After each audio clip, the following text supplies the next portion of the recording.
welcome to another episode of Beyond the Black Rims. I'm Mars Girl. I'm Josh Knight the First. And this is Season 8, Episode 24. Or Episode 190 if you're counting. Thank you so much for being patient with us, for anyone who is actually here and sticking around right now. Totally appreciate it, and thank you for sticking with us all the way through the entire season, and getting all the way through 8 seasons is totally right, Siren? I know, right? Meow? Meow? I know. She's really excited right now. Yeah, hi guys, I'm so glad some of you are actually in here right now. Makes me real happy that you're here, even though it's totally late at night and stuff. But we wanted to still give you a show, and that's exactly what we're gonna do, right Josh? That's right, we're still doing a full show here in the middle of the night in Saturday going into Sunday. Yeah, well, you know, as you do sometimes, right? As you do. As you do. So what else is going on, Josh, aside from us being moved into Saturday, Sunday, and this is the end of the season? Let's see, last week I got to check out More Phenomenal Expo. Oh, yeah, that's a thing, yeah. It sounds like it was kind of small, but...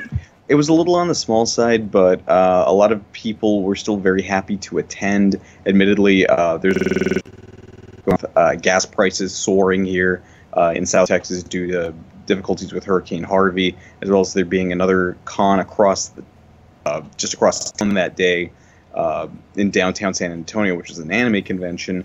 But it seemed like a different enough event that the people who wanted to be there were there. That's good, that's good. I mean, it was a very specifically catered audience, I think. Well, the funny thing about it is you know this, and I know a lot of our audience might not, a lot of the events that happen at that particular mall, this mall is very much a magnet for small-time conventions, so any number of different things there, sci-fi cons, horror cons, are held there, and they're all free of charge, as was this one. So there were predominantly Power Rangers fans of all ages there, which was very nice to see, but for some reason there were also, like, Star Wars cosplayers, like, good Star Wars cosplayers, but they seemed kind of lost. Well, San Antonio has a Star Wars Society of San Antonio, and they have a tendency to show up just kind of wherever there's an event, regardless. It just always happens. That's exactly what happened. Well, yeah, that's totally to be expected. I absolutely 100% expect that. But that's not the only thing that has happened this past week. We both saw It, Stephen King's It, just yesterday. That we did, yes, and we managed to see it at about the same time, given time zone difference. Yeah, despite the fact that we're in 2 different locations. So this was my first experience seeing a movie out here in the kind of Los Angeles area. I was in Burbank, and price of tickets, we really need to get on that movie pass business that we had reported on a few weeks back. Yeah, that's it was $16.50. That's... Good lord. That's a little bit ridiculous. Also, the audience, well, for one thing, the theaters themselves are pretty big, which I suppose is to be expected in a huge metropolitan area, but then also at the same time, the audience kinda sucks.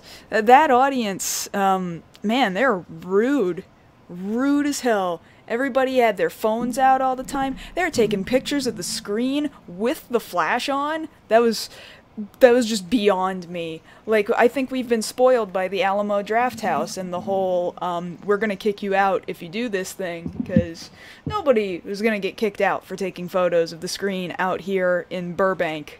And you would think, right, like, out in the middle of Hollywood, maybe people would be stuck up about it and care? They don't care. They really don't care. So that's just a commentary on the movie-going experience, but man, I enjoyed it. I really did. I don't want to go on about it too long, but I enjoyed it for what it is, for what this version is. It's not 80s television. I don't know, Josh, It was the 90s. Or 90s, excuse me. You were making it sound like, I don't know, you had preference to the 90s one? Well, see, I did because that was all we had up until just just yesterday, and you know, it was one of my favorite movies growing up. I never thought of it as a horror movie, but I just thought it was a really interesting story. And then, you know, checking into the book and then seeing that this was coming out, I was really looking forward to it. But as far as adherence to the book and just kind of getting the tone right, there's just not a lot of things that you can do for television that I feel they were able to get correct here. Granted, there were some changes made that made a lot of sense, and I don't want to review it either. But I kind of think I prefer this one now. That's not to say that the original's not going to hold a special place in my memory, because, you know, that was something I grew up with. But I really think this one was a good movie. As far as I wouldn't even hardly consider it a horror movie. Like, I think a lot of horror fans went to go see it, but really it was more thrilling than anything else. Like, I knew what the scares were before they happened. I mean, there were one or two that they added in, you know, just to kind of spice things up. But otherwise, I think it was a very competent movie, very well acted. I think Pennywise was equal parts disturbing and childish, which kind of added to the disturbing. So as such, you know, I'm surprised that at this point, you know, because it's been so long since the original's been out, the original miniseries and the book, that people were surprised at the end when it says Chapter 1, and they already announced today, yeah, we're going to make a second part. Well, I hadn't heard that they were going to do it in 2 parts. I had actually not heard that. So I just thought that they weren't going to do the thing that, you know, the miniseries starts by going back and forth between their adults, their kids, their adults, their kids. So I just thought they weren't going to address them as being adults at all. So I had no, you being all upset that, oh, they didn't know, I didn't know either, and well, you didn't tell me. It's not even a matter of upset, I'm just surprised. Yeah, I can kind of understand that, but at the same time, I thought they were going to tell the whole story in this movie, and it turns out they didn't. So, and then, yeah, I was a little surprised to see they confirmed, in fact, I think today, yeah, that they are moving forward with the second movie. So yeah. Well, yeah, for $51 million, the biggest horror opening, you know, that's the way they're classifying it. Yeah, they're gonna make a sequel. Yeah. Like, it broke Deadpool's Thursday night record for an R movie. Granted, I didn't get scared by, like, anything, but that comes with the caveat of, you need to understand that I don't get scared at scary movies. Things that make me feel anything are gonna be like people getting actually physically hurt, not jump scares, not I don't know, your standard stereotypical loud noises, stuff in dark corners. It just doesn't scare me. So take my experience with a grain of salt, I think. But there were a lot of people in my theater scared. There were a lot of people jumping. We got some screams. The girl sitting next to me went and clung very tightly to her boyfriend. So, so I think there are people out there who will be scared by this, and so me not being scared by it did not mean that I thought that it was like a bad movie or a bad experience. I sat back and I enjoyed the ride, and I was, oh, that's cool. It's kind of how I took the whole thing. Well, yeah, that's kind of the way I took it as well. Like, again, not wanting to review it. If you guys want, you know, talk to us over on Twitter. We wanted to at least wait until people have had a chance to see it before we say anything. But it seems that it's been fairly positive. I think it's got like 85-89% on Rotten Tomatoes right now. That's pretty good for a classified horror movie. Yeah. It's better than the other Stephen King movie that came out about a month ago. It's better than most Stephen King movies. I can say that confidently, yeah, yes. Yeah, absolutely. I think The Shining might be held up as something a bit more, I think just I say that as classic Hollywood. Yeah, classic Hollywood. But like, not as far as an adaptation goes. No, it's not, because it totally took super hard liberties. Because The Shining's another example where they did made for TV something or other, right? Well, no, the way that worked is that Stephen King actually didn't like the original movie, and then he funded the made-for-TV version that came out like 10 years ago. Yeah, and that one sticks more accurately to source material, right? Admittedly, that one I never watched. I'm pretty sure it does, yeah. Okay, that's about it. You're probably accurate on that. I just can't say anything because I never saw that one. Okay. Well, I've got nothing to expand upon there. Just, we totally went on about it for a while there. So, anything else going on before we move on to actual show material? Oh, I was going to tell you about what I got from More Phenomenal Expo, but then you started talking about the clown stuff. Well, why don't you tell me about it, Josh? Well, no, so they had a lot of toy vendors there, and I was going to say there was one guy who was selling stuff for super cheap. Like, I don't know if you guys can see this well enough here. These are those Legend Line Power Rangers the movie figures. I got 4 of them out of box. They were just in Ziploc bags. I got 4 of them for $20. Man, the dude didn't know what he had, right? Like... No, like, he knew what they were, but, like, he was just trying to move stuff. So like, did he not know the value of them? Because there's a difference between knowing what a thing is and knowing the value of the thing. I don't think he did, because, like, he also had a Zeonizer there, you know, the Power Ranger Zero transformation device. Granted, it didn't have the straps, but the lights and the sound still worked. It was a bit beaten up, but even beaten up ones on eBay go for an absurd amount of money, and this guy was only charging like $40. Yeah, that's... Now, admittedly, like, I had to choose between either the figures or the Zeonizer, and I figured, well, I already have the 2 missing figures from that set, let me complete the set. So I went to go get that from him. I went to go get some lunch, and when I came back, the Zeonizer was gone. So I guess that makes sense. Somebody bought it for that price. Oh, I'm sure that they would. Yeah, totally. So, that having been said, it does sound like More Phenomenal Expo served a purpose, for sure. That it did. It did serve its community the way it was supposed to. In that regard, I'm glad that it happened, and I'm glad that you got to see it. Yeah, I'm going to be doing a write-up on that fairly soon. Like, I'll have it done within the next day or so. Yeah, it sounds awesome. We will definitely share that when you're done with it. So, was there anything else? Nah.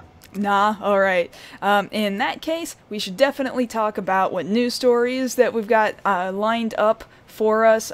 First of which involves yet another Netflix anime series that's being produced by Japanese animation studio, but under American oversight. What was the name of that show again, Josh? Neo Yokio. Neo Yokio. So just by name alone, and it just gets weirder from there, guys. And I can't wait to talk to you guys about that coming up a little later on in the show.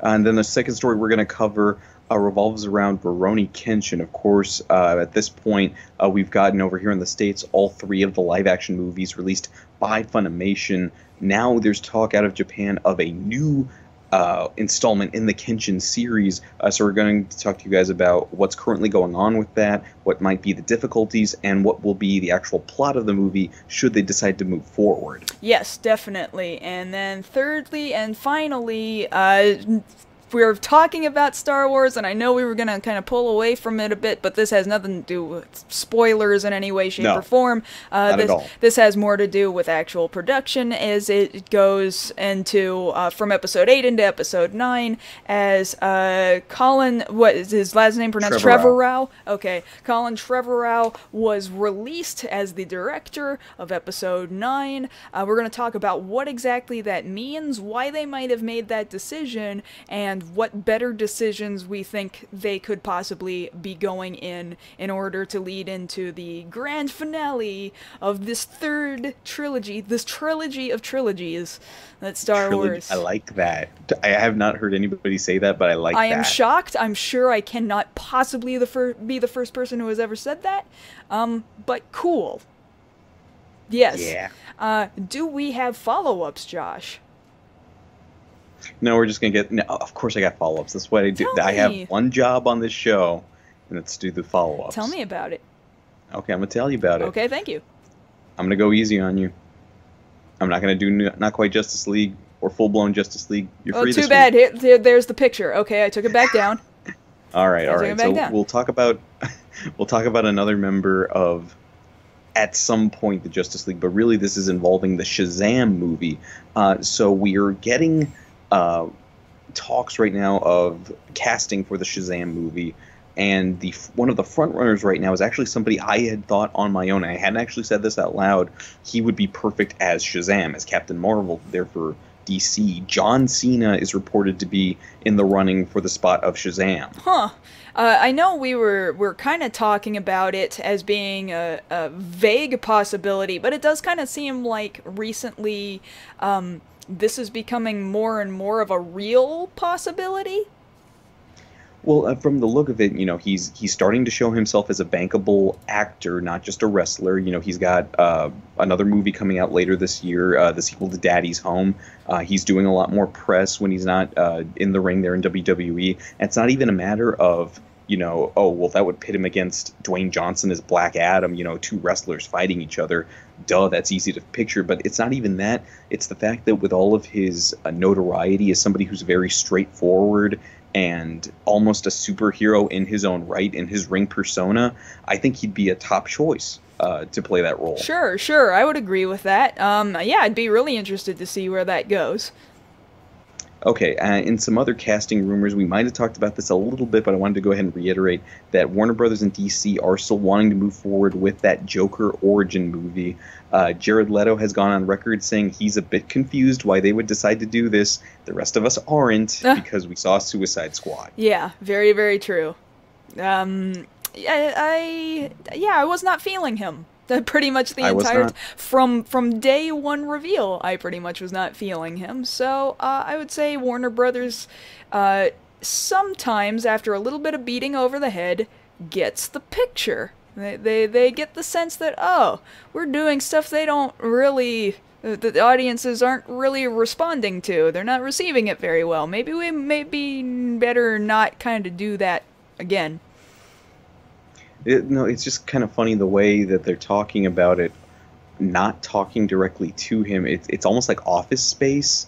Oh yeah, we fired him, but we never told him. But we never told him. He didn't get the hint, but he'll get the hint when he stops getting paychecks.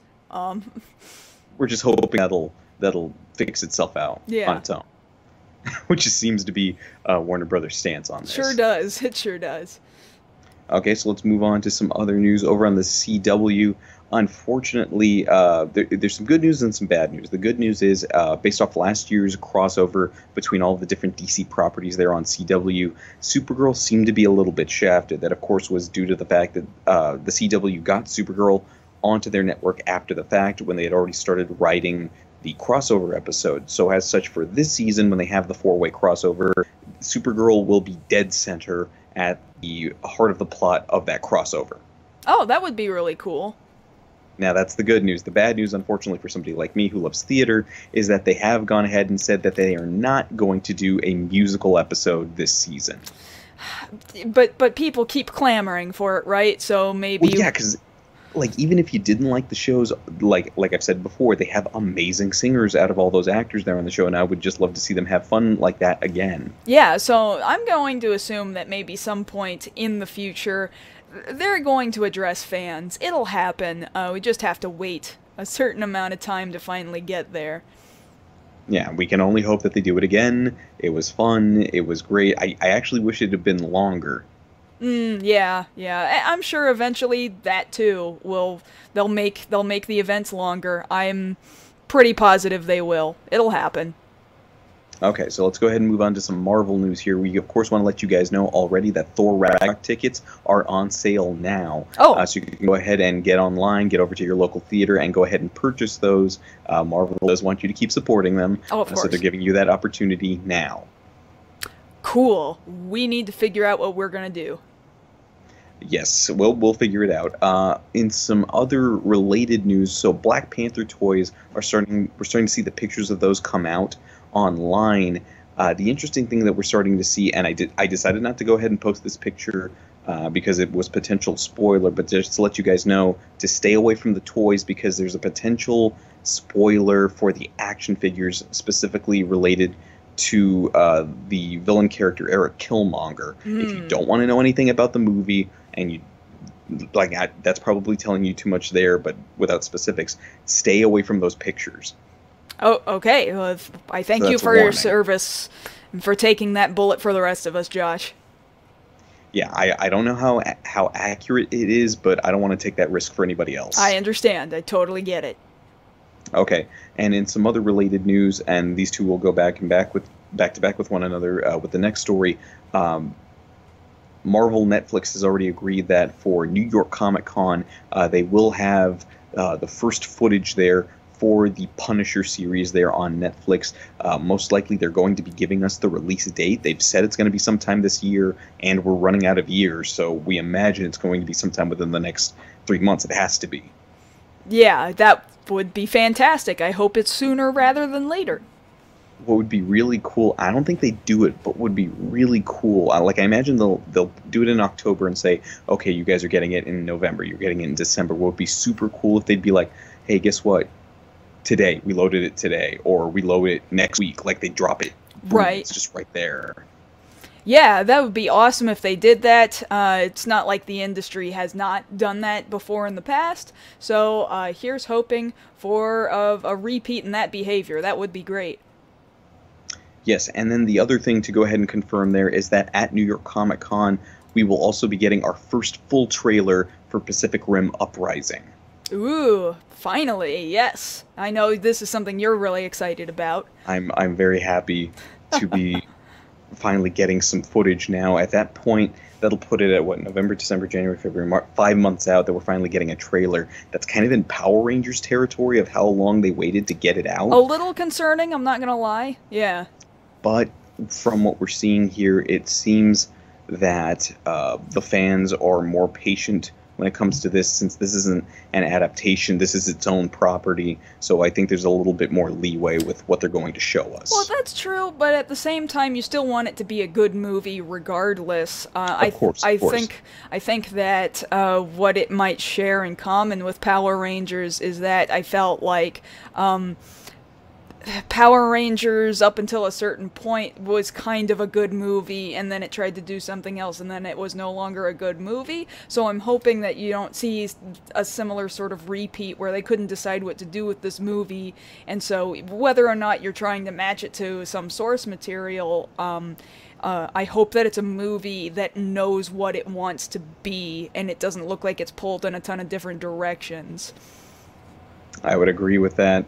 I just know I can't wait to see the footage. I will be posting it all over the place.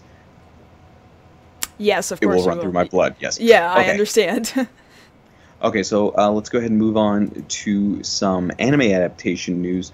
So now we have this full, nice cast photo poster for the Full Metal Alchemist live-action adaptation, which we'll go ahead and show you guys here. They're showing everybody in this picture: Edward, Alphonse, Winry, Hughes, Hawkeye, Mustang, Black Hayate is there too, and of course the homunculi there on the top. This is the picture I wish they'd let out first. Yeah, definitely. It looks like Full Metal Alchemist, but by showing off this many characters, it has me concerned about the same concern that I had before about it, that they're going to try and tell a ton of story in one single movie. Well, that's something we'll kind of get into with our second story tonight. Yeah, I understand.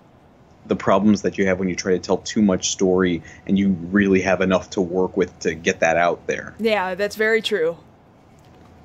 So yes, we've got that. Let's go ahead and move on to two bits of Godzilla news here. One having to do, or really both having to do with Godzilla Monster Planet, which of course will be released on Netflix in just a few months. So Godzilla, this is surprising to me because we just got back from G-Fest, just a few months ago, which is this celebration over here in the States for Godzilla. Well, it turns out there's two other celebrations for Godzilla coming out of Japan, one of them being a festival that they're going to have for the release of the movie, and along with that is this kind of weird marketing thing that Godzilla is doing with Sanrio. Yeah, Sanrio is partnering up. Let me go ahead and bring up the Sanrio image right here. Now Godzilla is female and wearing Hello Kitty's bow and is adorable. It's horrifying how adorable it is, actually. It kind of makes me uncomfortable. So I did actually, I wrote this article for Tokusatsu Network, and they have set up somewhere around the same vicinity. This is definitely tied into Godzilla Monster Planet, Hmm. and they're trying to promote, and they've got apparently huge displays with tons of Sanrio products partnered with not just Hello Kitty. I'm actually not as familiar with the other three characters that Godzilla is partnered up with, but tons of Yeah, it's products. Huh? Hello Kitty, Pom Pom Pudding, My Melody, and Little Twin Stars. The only one I know is Hello Kitty. Yeah, yeah.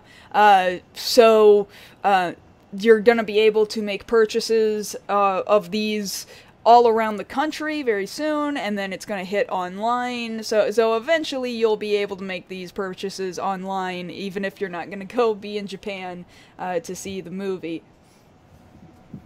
So yes, we've got that. Moving on to some other information. This just came out within the last day or so. So they've announced a third Garo animated series, which is going to be coming out later on, called Garo Vanishing Line.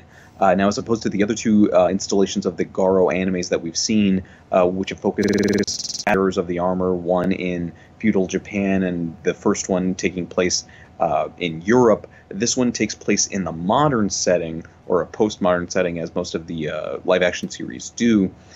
We've already got some idea of what the characters are and what they're going to be doing.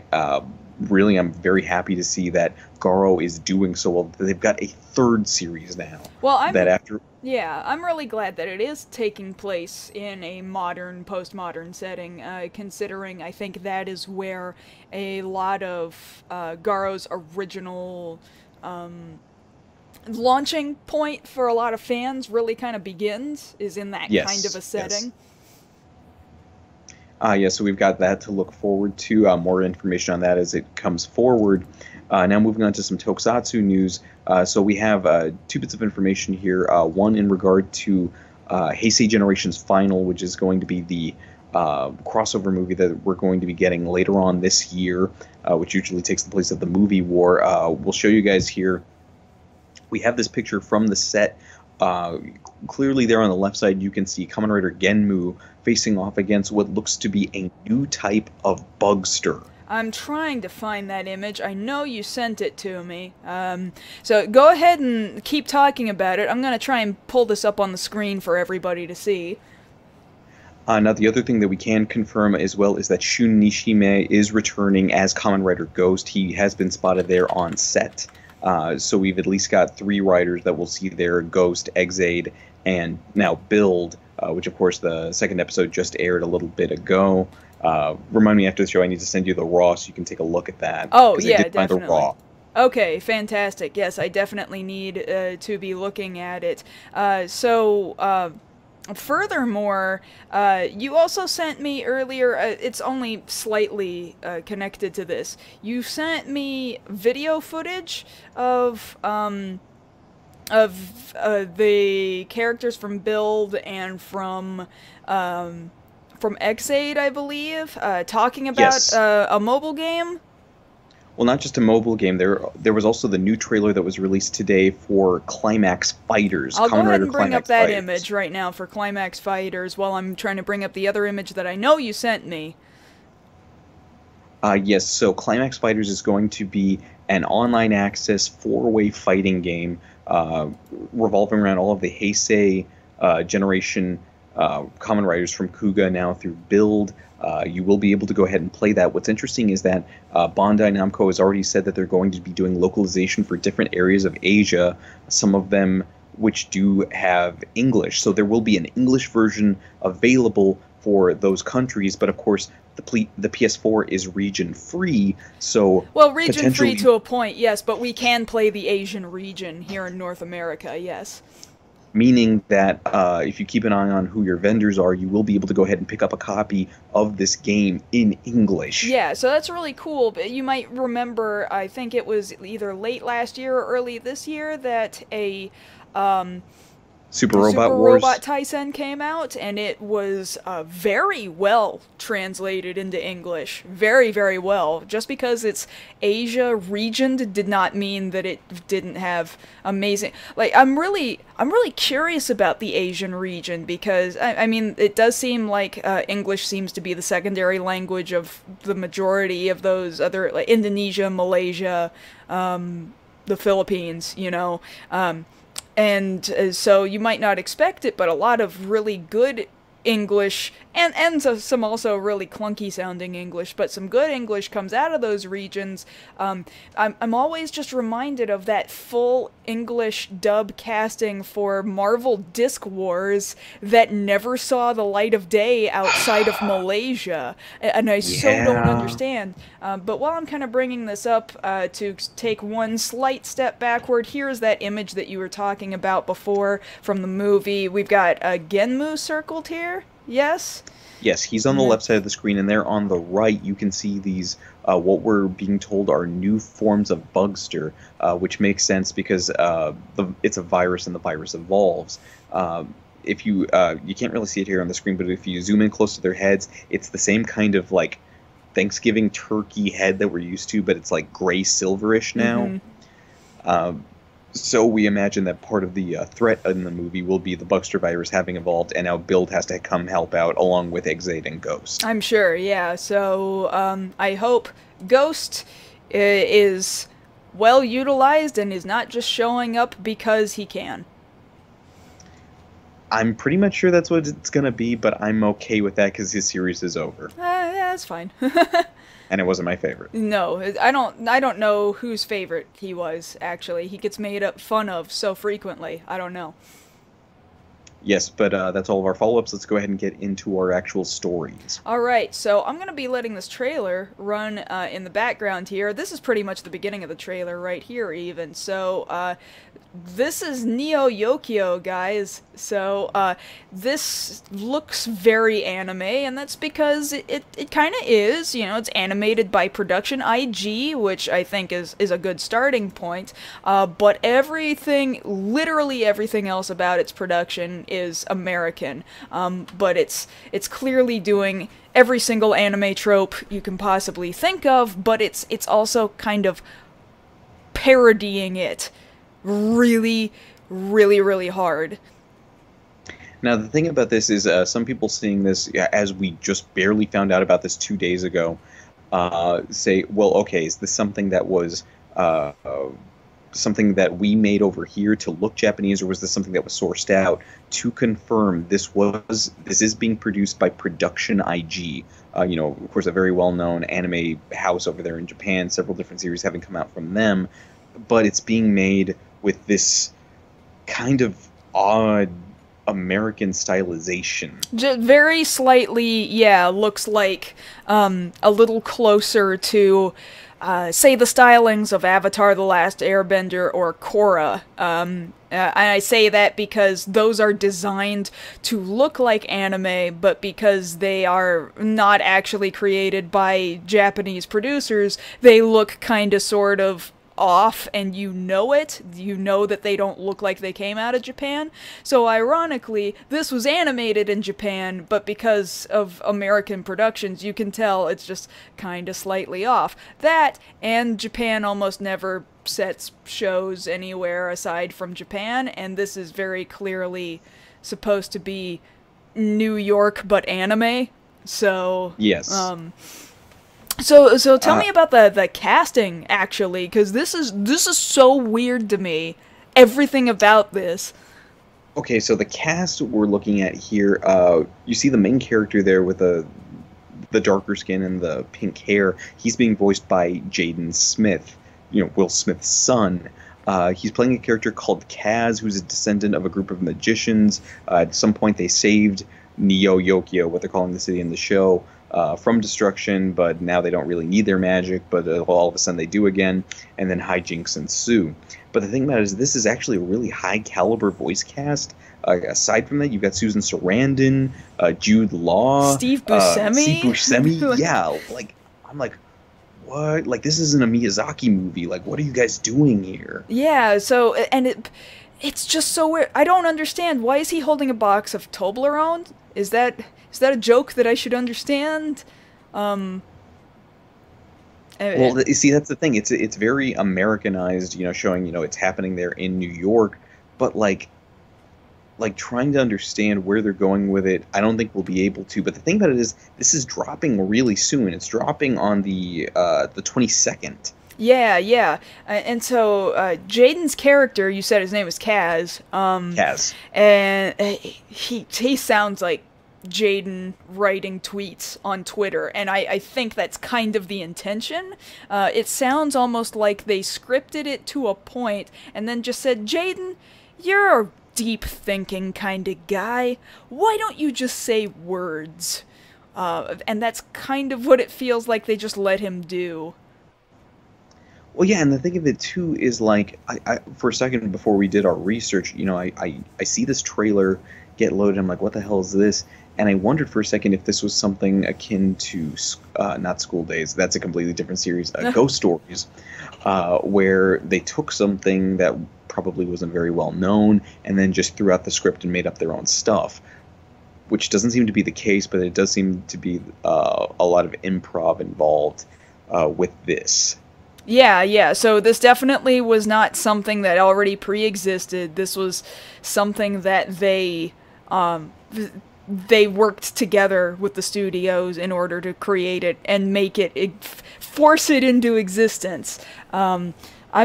I'm so bewildered at the existence of this thing and what it even is. That's the thing that's going to get people to watch. And Netflix, I can't tell if they're genius or they're crazy these days, because they're fantastic in that they keep giving different people a shot at producing, at distribution, that sort of thing. They're taking the risks that I think a lot of other distributors are not willing to take, and so good on Netflix for doing that. I'm waiting for the moment where it bites them in the butt, and Yeah. and I'm wondering if this is just gonna be too weird, too niche. Like what is the target audience for this? Do you who on earth? Because these are people you wouldn't typically cast together in anything else.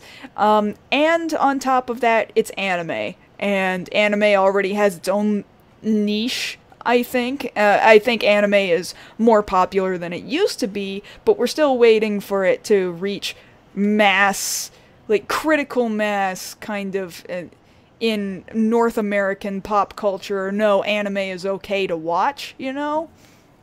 I think really who they're advertising to are the Adult Swim crowd. Oh, that might very well be true. I would kind of agree with that. But it's on Netflix. But it's on Netflix instead. Okay, so they're trying to pull Adult Swim viewers away from Adult Swim and put them on Netflix. That's what you think? Yes. Yes. Well, all right, all right. I buy it. I actually totally buy it. People go where there's Naruto. What? Is Naruto on Adult Swim? Shippuden, yeah. Oh, Shippuden. Yeah, I guess it is. You're right. It is. It is on Adult Swim. But I don't know. I'm not seeing Naruto in this, honestly.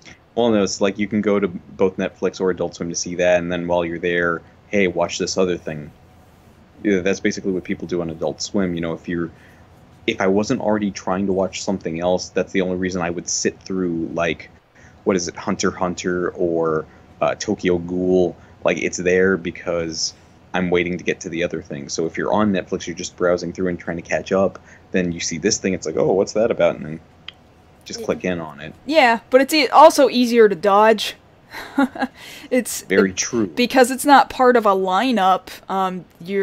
It's not like the way we grew up, Josh, where we had to sit through the Saturday morning cartoons we didn't like to wait for those very specific cartoon we did like, or we had to listen to the radio to sit and wait for our favorite song to show up and get airtime. We live in a day and age where we can just not click on something if it doesn't interest us.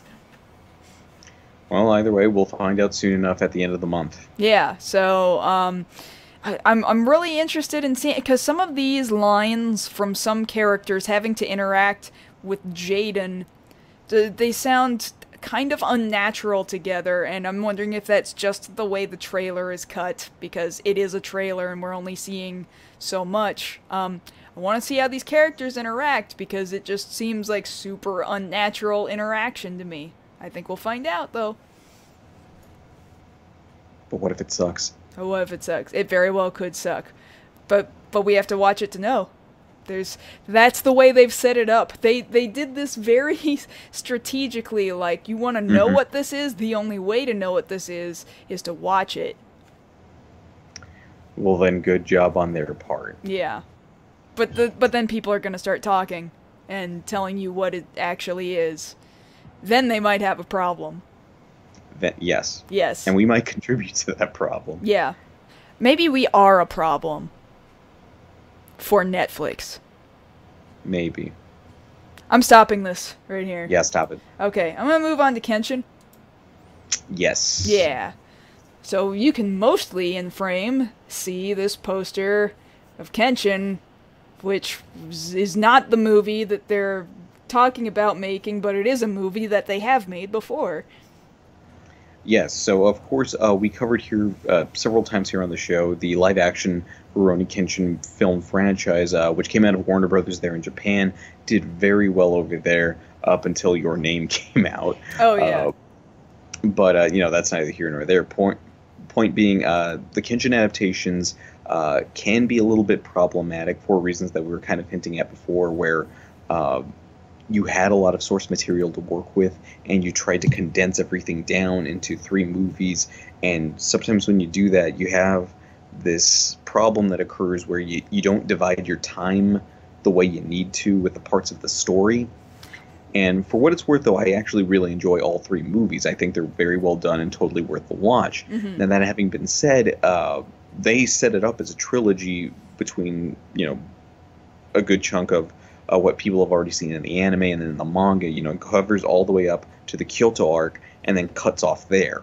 And, even if, for a lot of anime fans, that's a good place to stop watching the anime. You know that very well, having reviewed the series. Yeah, if you haven't seen my review, I wish I could say it was still on YouTube. It's not, but it is on VidMe. So I addressed this issue, and this was before the movies were officially released legally by Funimation in the United States, that... yeah, kind of like you were saying, the pacing of those films, there's almost nothing you could do about it, because some of these arcs in Rurouni Kenshin are so long that you've only got like 2 hours to work with, and so what are you gonna do, that's just sort of the nature of the adaptation beast. Even when we were talking about It, It is a like 1,100 page novel, and you have to make it a movie, and in fact it's too big for 1 movie, you have to make it 2 movies. So we've got 3 Rurouni Kenshin films already. Now we're hearing about a very strong possibility of there being a 4th. So the question comes in, where do they go? So they could go down the stupid road and attempt to adapt the nothing that is happening after the Kyoto arc that they already covered in the first 3 films. And the anime it went to complete garbage after that arc, because they decided refresh my memory, what was the bad guy's weapon that he was using? You know what, I don't even know. No, you know what, they were using feng shui or something? Yeah, they were using feng shui, and they were having to fight Christianity or something. Like, they just made up this arc, it's a fairly short arc, and then after that, it's just filler until the show ended, and then the show ends with non-animation. Like, the very last episode, and they don't even warn you that the last episode is coming. You know, every episode has an episode preview. Next time on Rurouni Kenshin, da da da da da da, and the next to the last episode is just like, see you next episode, and it doesn't have an episode description, and so you can tell, oh no, that's not a good sign. Like, they got canceled immediately, and then they just non-animated two characters just standing there staring off into the distance, drawn very poorly, and then the show's just over. And so the problem that occurred there with Kenshin is back in the day, you know, we used to have this problem, we kind of do still have it in anime now, was that they animated up to a point and they had to make that choice of, well, do we let the author, you know, Watsuki, do we let him continue on and we just go on hiatus, or do we make something up? And usually this is where you get filler arcs. You know, Bleach and Naruto are notorious for that. This was another case of it, and it wasn't good. Yeah, so they had a filler arc, and then they just had filler episodes until the show killed itself. So they could do the stupid thing, and do the stupid filler arc and stupid filler one-shots, or they could do the smart thing and do the manga's Jinshu arc, which is arguably one of the, and if you saw my review, I briefly talk about it, and I highly encourage you to go and find it and read it, because for me to spoil what's in the Jinshu arc is such a disservice, because I didn't expect I'd always heard about the arc, but before I read it, I didn't expect for it to move me in the way that it moved me. I think that would be the smartest thing for them to do, but you're making me understand that there may or may not be logistics problems, although they're gonna try maybe to still get this done. The thing that we're getting out of Japan is that the newspaper that started running the story that they're looking to start work on a new Kenshin film comes with this news that Emi Takei, who played Kaoru in the 3 previous films, is currently in breach of her contract with her talent agency because she had a stipulation there that she couldn't get pregnant, and she did, and also got married. And the problem with that is that because Kaoru is such, and it's quoted there in the story, that her role in the Kenshin movies as the heroine Kaoru is so important that they can't write her out, which is true no matter what version of the story you're going with, but even more so if you know anything about the Jinshu arc. Kaoru is central to that, and you need her there to tell that story.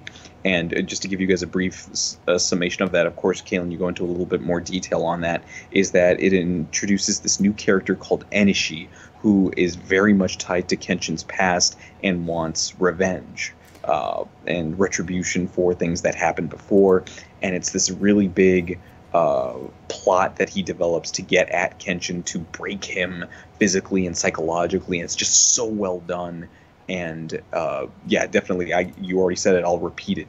Go read that. It's out in Omnibus. Go read it. Yeah, now, definitely. Admittedly, it was covered once in animated form, in the form of, I believe it was released over here as Samurai X Reflection. It's super brief, and it's super bad also. And they screwed up what happened. Yeah, they really do. It's so glossed over. You miss a ton of it. Great soundtrack, but it's really not worth watching. So there's that as an option, and then furthermore, Watsuki is continuing the manga right now. In fact, we learned about that this past week. I almost argued for that to be a story last week, that he was continuing the manga, and now we can kind of bring it back up again right here, and because he's got more coming out that's going to be published. So, do they do something he's already published, or do they work directly with him, maybe tell an entirely new story? That is a stronger possibility now than doing the thing that they know didn't make them a lot of money, the thing that killed the series or the anime. Really, I think the smart option is to go ahead and legitimize the Jinshu arc, because admittedly there's not a lot of stuff out of it. Mm-hmm. Like, you'll see, if you go to Japan, you'll still see like merchandise for Kenshin, for Saito, for Yahiko, you know, all the different characters there that you see, you know, even for Shishio or you know, any of the other villains, Aoshi, the Jupan what have you, but there is next to no merchandise for the Jinshu arc. There were some, like, pictures that they put out, but that was all way back in the day, and they're not even very well sold. Even for Reflection, like it came out and it got bad reviews, and then they were like, okay, let's sweep that up. But it's like, no, the reason you had to sweep that away was because you did it wrong. Right, right. And you could do it again, but better. Yeah, I wish that they would. I really do. I would love to see it animated because it was amazing. Not even animated. Well, yes, I would absolutely love to see, a new season of Kenshin doing that. I would like to see it moving. Let me put it that way, because it's just lined up on paper, not moving, just gorgeous, absolutely gorgeous. So that would be, I think, our ideal. I think it's really questionable whether or not they will choose to go in that direction. I think there's still way too many open possibilities, because again, to cite that news article, it does say that the character of Kaoru is fundamentally important and cannot be removed from the picture. It does not say whether or not that actress can be removed from the picture. It would be very unfortunate, but I think they have that option. Like we've talked about before, the Japanese still have that pride issue where if you're cast as a character, you are that character, and they don't recast you until you're dead. Yeah, that is very true, but at the same time, the fact that they even have clauses about breaching contract for getting married and getting pregnant is kind of disturbing. So I would totally not put it past them to use that as their one get-out-of-jail-free card to allow them to recast, and then basically shame her for the rest of her life for having done it, and because Japan would totally do that too, because it's all about pride and shame in Japan, very sadly. I just want to see Enishi. I would agree. I would totally agree. I hope that that's the direction they go in. So at this point, it's all just speculation. That's we've got a little bit of knowledge, but nothing more that nothing more that we can do with that information at this point in time. But we will definitely stay on this, because I've got my fingers crossed that they will actually get that done. Yeah, here's hoping. I'm definitely with you. So, I'm going to be with you on changing topics also. Yes. So, that's not a good position. I can't even see the director's face. Let's kind of put his face between our faces. Well, we don't need his face anymore. Well, I don't have another picture to share, Josh. So, Colin Trevorrow, so he was supposed to be the director of Star Wars Episode 9. He's not anymore. Why don't you tell me what happened, Josh? So, there was an official announcement made earlier this week, which I'll go ahead and read for you guys, from Lucasfilm. Lucasfilm and Colin Trevorrow have mutually chosen to part ways on Star Wars Episode 9. Colin has been a wonderful collaborator throughout the development process, but we have all come to the conclusion that our visions for the project differ. We wish Colin the best, and will be sharing more information about the film soon. I can't believe how much BS I just heard come out of your mouth right now. It wasn't mine, I was just repeating the BS. BS. I know, if you're repeating it, but it's still out of your mouth because you're having to repeat it. So yeah, when you're looking at this, just basics, this is the second time we're having problems with the director for a Star Wars movie in so many months. Of course, we just had the problem with Han Solo, with those directing duties getting handed off to Ron Howard, and now Colin Trevorrow is out on Episode 9, and we're just getting ready to get Episode 8 given to us. We just had Force Friday, so they're having a lot of problems with that, and the last thing they need is more bad press. Now, admittedly, a lot of attention was being paid to Colin Trevorrow based off his last movie that he did before he was getting ready to start on Episode 9, which was this movie called The Book of Henry, which absolutely bombed. Yeah, we sort of dodged that bullet because I got those free tickets to see The Book of Henry, and I was about to give them to you, and you were like, nah, never mind. Well, yeah, because it was getting crap reviews. And then you look at the numbers. It was made for $10 million. It barely managed to make $4 million. That is so sad. That is very, very sad. Now, when you look at it, and we kind of talked about this when he was originally brought onto the project, the only major, well-known movie that he had done before getting the job for Star Wars was Jurassic World. And now, granted, I didn't think much of Jurassic World at first, but then, I watched it, and it turned out it's not a good Jurassic Park movie, but I did find it to be a fun monster movie. See, that's where I was kind of confused when they first brought him on in the first place. You brought him on because he looked like he made bank. Sure, I understand that. He did it once, though. Not only did he do it once, but it was for basically a semi-thriller monster movie, you know? Is that necessarily what you were going for when you're trying to get a director for a Star Wars film? Is that the direction Star Wars is going? Like, is that an indication? It's I would think so, based on the decisions they're making, because you think about what they did with Gareth Edwards. We've seen him rise up, you know, personally ourselves. You know, we saw Monsters. We didn't think it was that great, but somebody did. Mm-hmm. So they gave him Godzilla. Godzilla does okay critically, yeah. but it makes enough bank for them to say, you know what, let's give you Star Wars. And then he makes Rogue One, and then we shut up. Yeah, exactly. Well, and there are some people who will debate the both of us on that, and they'll say, it's so dumb, it's just nothing but fan fiction. You know what, I'm gonna agree with that. I'm gonna agree Rogue One is nothing but fan fiction. At the same time, there's very little fan fiction I like, and I liked Rogue One, so, yes. I guess let me have this one. I'm not gonna sit here and consider it the holy grail of anything, because it's not. Like, obviously they didn't make it a mainline part of the franchise. They didn't put it as one of the trilogy films. So, I think it's allowed to kind of be dumb, just exist. Whereas now, Episode 9, you gotta take Episode 9 kind of seriously, you know?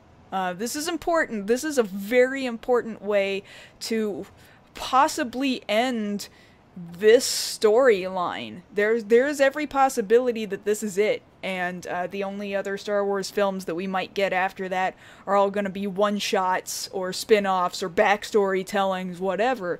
I'm going to make a guess that we're not going to get another trilogy, but been proven wrong before. I didn't think we were going to get this trilogy.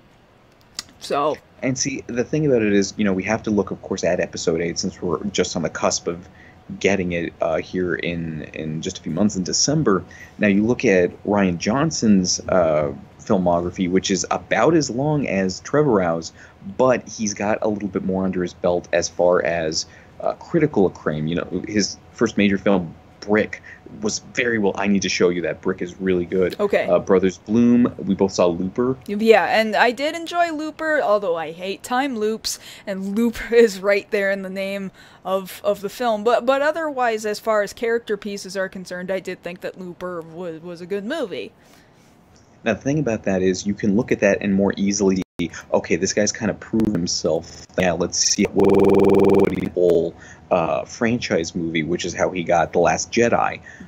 Now, there's rumors that they're looking at potentially asking him to come back for Episode 9, since he doesn't have anything to work on after this. Well, I'm not too...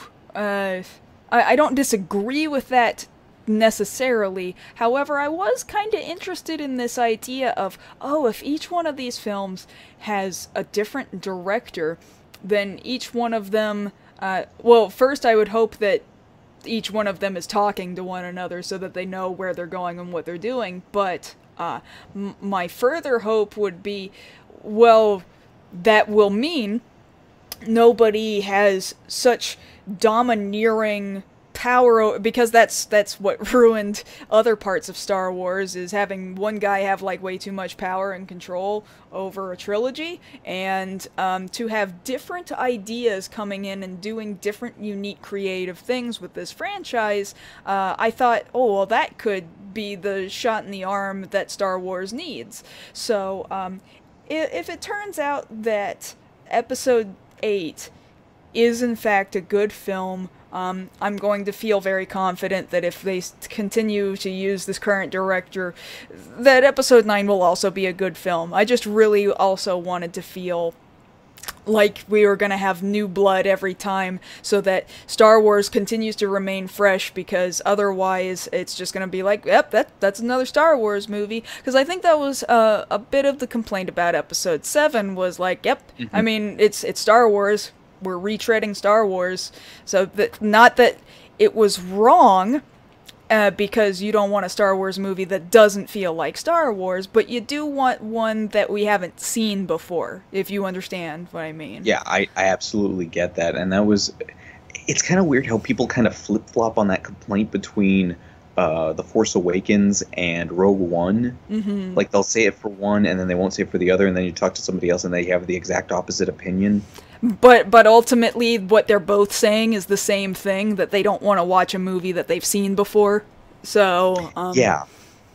So that's my one and only concern. Otherwise, I have faith enough that episode 8 is going to be good. I mean, who would you put in the director's seat for episode 9? This is not a game I'm very good at, but you are significantly better at it than I am.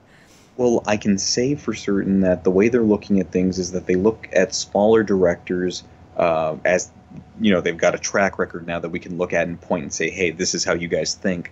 They've got this track record of looking at smaller directors that they want to give a chance to. Sometimes that works, sometimes that doesn't. And kind of like what just happened here with Han Solo, when they couldn't go at, then they went to a very tried and true director there in Howard. So I imagine if they were doing something similar, they would want to go to a director who's already got some clout under their belt. Mm-hmm. Because based on anything else, you know, the hot directors right now, like James Wan or Ryan Coogler, they're already busy. Mm-hmm. Thank God Joss Whedon is busy doing a bunch of other stuff with DC. Not that I'm happy he's working on those things, but he can't screw up Star Wars. Well, I also think that Joss Whedon's... I think he had an important usefulness at a certain point in time for specific franchises that were of his own creation, and now he's a man that needs to not run his mouth and not potentially harm other things of import. Now, I wouldn't be objected to Patty Jenkins. However, she's like right on the cusp of signing that sweet deal with Warner Brothers for Wonder Woman 2. And true. Don't take that away from her. Like, let her do that. I would understand wanting to chomp at the bit to work on another giant franchise, but I think it's more important that she trailblazes over there, where she's already got a good foothold. Mm-hmm, yeah, I totally agree with that for sure. So we haven't yet talked about like why did we remove, why did Colin get removed from this position in the first place? So we're hearing lots of different things because as we just talked about at the beginning of starting this article, starting this particular news story, you can just smell the BS in that press release from Disney, you know, about parting ways and he really helped out, but he needs to go away, you know. Well, because the thing about it is, it comes down to two things. One, like I already said, the money issue. If he doesn't have a proven track record and he just bombed on $10 million, what makes you think they want him to bomb something that's like worth $250 million? Right. So that's easy enough on its own. And then two, we've already had problems with the director who already got well into filming and then couldn't hack it, and then we had to replace him. They're trying to nip that in the bud now. Mm-hmm. And we're hearing lots of reports of him being stubborn, him being difficult, him being also kind of all around not nice. These are all allegations, mind you. So these are things to be taken with a grain of salt, but if it's said by enough people, it starts to not look very good, you know. You don't want that bad press kind of following you around, and I think Hollywood is just kind of an industry where rumors can really hurt a career. And there's any possibility that those rumors are true, that's not only going to hurt a career, that's going to hurt an end product too. And that's the bottom line. Yeah, the end product. Admittedly, going back with Han Solo, Lord and Miller had a decent enough track record, and I'm perfectly fine with them as filmmakers. It just seems that they had tonal differences with what they were expecting for Han Solo, and as such that had to be removed. I'm pretty sure whatever they work on next, that will still be fine, but it just didn't fit here. Yeah. So I imagine if they're already having trouble trouble with the director before he's even started on the project. It's like, nah, we're not. One, we don't want our names dragged through, and two, this franchise has to. It's bigger than us. Yeah. And it's bigger than you, and you're gone. It was even bigger than George Lucas himself, so nobody is safe. It's the product that is far more important even than the creator himself. So at this point, honestly, I don't know who they would ask. Honestly, if it would deflect away from other stuff that he already had commitment to, I would dang near say Spielberg. Yeah, But I of course, can understand. he's got too much on his plate already for like the next 5 years. I'm glad. What I can tell you is who I'm glad isn't working on it. Mhm. I'm glad it's not Joss Whedon. I'm glad it's not James Cameron. We need a Tommy Wiseau Star Wars film, Josh, is what we need. Oh God, no! We need an No, we Uwe don't. Boll directed Star Wars You take film. that back. You wash out your dirty mouth, monster. I know. Wouldn't you want to see them try though? Wouldn't? I would like to see somebody make that fake trailer. I want to see that fake trailer. Somebody get But you on know that what? right now. I don't know why that triggered it. The one person I would think might do a good job, Jon Favreau, Okay. because Yeah, give me because some he- explanation. Iron Man, the first Okay. two. Yeah. Like, So without not those- the third. Who directed the third one? Oh, that was. It doesn't matter. We don't want It them. doesn't matter because I don't like the third one. But no, he's probably my pick. I'm gonna go with that. Okay, cool. I can buy it. I can dig it. Yeah. There's probably not much else we can elaborate upon here, right? Probably. No, unless you want to start hearing Tommy Wiseau throwing himself into Star Wars quotes, which I don't want. Well, it's already happening in the chat right now. You're tearing me apart, Darth Vader. Well, as soon as he gets on set and sees Luke Skywalker, he's gonna be like, "Oh, hi, Mark." Yeah, exactly. You say hi to Mark Hamill. Yeah. Yeah. Exactly. Yeah, I'm done with this. Yeah, we've taken this as far as it can possibly go. This needs to end right now. And end it will. That ends not only the show, but season 8. Man, we're gonna be gone on a break for like a month, and then we'll be back with season 9. I can't believe we've been doing it for as long as we have, and I want to thank you guys so much for having stuck with us this far. And I'm so sorry that this episode ended up being late into the night like it was. This should no longer be a weird scheduling issue when we come back from next season. Life should have ironed itself out by that point, and everything's gonna be great. I'm excited. I'm excited for season 9 to come, for sure. We'll be hitting 200 episodes next season. Oh man, I didn't even think about it. What episode number is this? 190. Man, not even halfway into next season, we'll hit 200 episodes. That is amazing. That is so great. So thank you guys so much for joining us. I would typically give our come join us at 9 p.m. Central, which I suppose you can still do once we come back next season, but it's going to be in like a month, and as far as I know, we're still going to do it at 9 p.m. Central on Thursday nights. Those of you who are in the chat right now, we might take a couple of questions that I saw just kind of pop up. We might not stick around all that long, but if you're It is kind of late. it is a little bit late, so I hope you'll understand. But if you are watching this delayed on YouTube sometime in the future, thank you guys so much for watching. I hope when we come back next season, you'll join us live so that not only will you be here to talk with everybody live, but we'll also have our live Q&A sessions that happen immediately after the show for an additional half hour that usually otherwise you would never get to see because we cut that part out for YouTube. So I hope that is an incentive for you guys to come by and stick around. Yes, and of course, during the week and during the break, you can always talk to us over on social media. On Twitter, I'm at JoshKnight1st. And I'm at MarsGirl.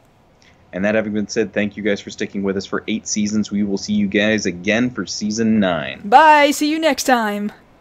Hi, I'm Kaylin Salcedo, also known online as Mars Girl. I'm here today to tell you about a book entitled Innocent Parasites.